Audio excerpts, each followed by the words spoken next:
చంద్రబాబు నాయుడు గారు ఇండియా కూటమికి సపోర్ట్ చేస్తున్నారనుకోవచ్చా?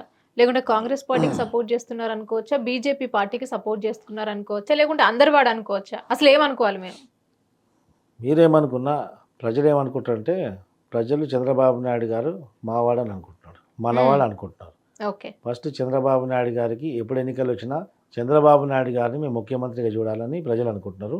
ఖచ్చితంగా చంద్రబాబు నాయుడు గారి గురించి ప్రజల ఆలోచన ఏ విధంగా ఉందో చంద్రబాబు నాయుడు గారికి ఆయనకు అనుకూలంగా మ్యాండేట్ ఇవ్వబోతున్నారు. త్వరలోనే చంద్రబాబు నాయుడు గారు ముఖ్యమంత్రి కాబోతున్నారు. ఆ తర్వాత రాష్ట్ర ప్రజల భవిష్యత్తు దృష్టిలో పెట్టుకొని, ఆ యొక్క రాష్ట్ర భవిష్యత్తు దృష్టిలో పెట్టుకొని ఏ కూటమిలో ఉంటారా ఏందనేది భవిష్యత్తు నిర్ణయిస్తుంది. అంతేగాని it is too early to discuss. ఈరోజు ఇండియా కూటమిలో వాళ్ళతో ఎప్పుడైనా డిస్కస్ చేయలేదు, ఎన్డీఏ కూటమితో ఎప్పుడు డిస్కస్ చేయలేదు, ఏ కూటమితో డిస్కస్ చేయలేదు. ఇప్పుడు ఉన్నటువంటి